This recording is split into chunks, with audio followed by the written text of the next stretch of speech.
To John Malili, Cape Coral. Did I say your last name right? Yes. Okay. What and when is Congress going to impeach President Biden for obvious corruption?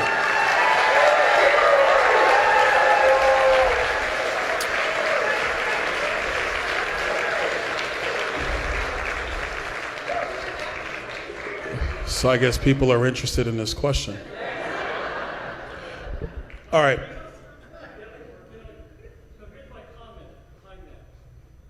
We have no confidence left in this government. Yes. Video that. We know we put millions of dollars. Anyone in here that committed that crime would be a political prisoner in Washington, D.C. in solitary confinement, where this country is holding Christians in solitary confinement. Yes. For trespassing. I have no confidence in this government, none. And he's going to get away with it.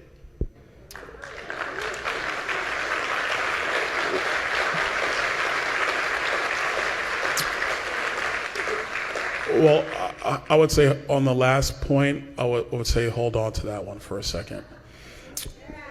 So I sit on oversight committee. I think everybody in the room knows this. A couple things. Number one, the information that is now available to the public, that would not have come out if we weren't in control of the oversight committee. So we were able to get to the bottom of this. With everything that has come forward now, everything from suspicious activity reports at the Treasury Department, which I've read, there's about 200 of them. I've read about 30 of them. Between the different members of the Oversight Committee, we've read all these reports. They are real reports. A suspicious activity report is a report that is filed with by a financial institution with the Treasury Department. So this is not a political document.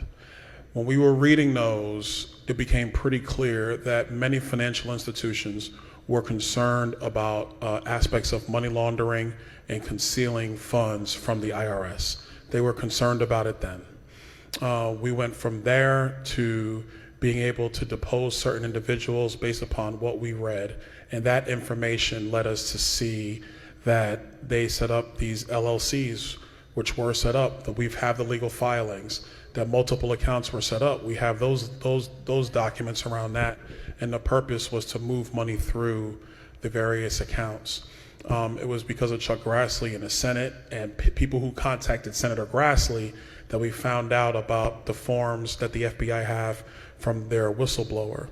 When reading those forms, we found out about the whistleblower saying, the confidential human source saying that, well, according to the FBI, this human source is highly valuable and highly credible.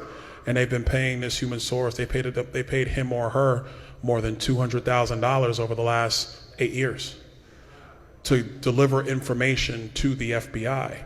So they've documented on the FBI's form that the human source says that Hunter Biden and Joe Biden both took $5 million from somebody associated with Burisma, and the purpose was to get the prosecutor in Ukraine fired, to take the heat off Burisma. I think the thing that gets lost in the shuffle is that the reason why Burisma wanted the prosecutor gone is because Burisma wanted to buy into a holding company in the United States in the oil and gas field in order to raise capital in the United States.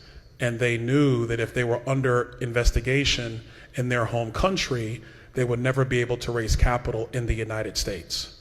So that's why the money was conveyed according to the confidential human source.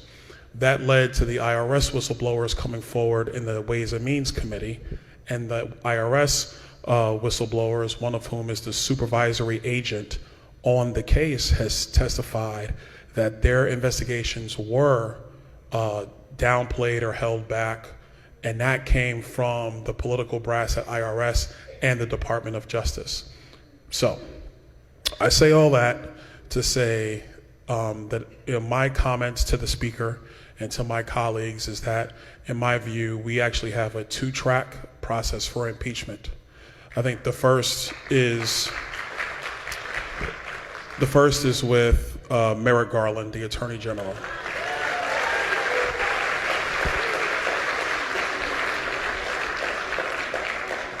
The second is with the President of the United States.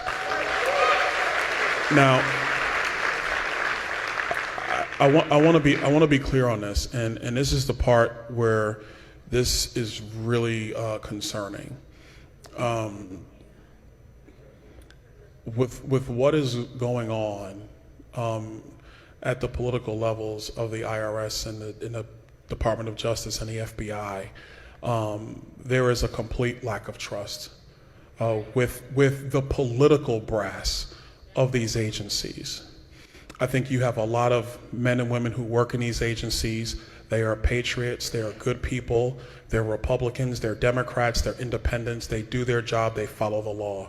But what we have seen is that it is the political brass that has caused so many problems. So I think that impeachment is one thing, but wholesale reform of these agencies at the political level is another.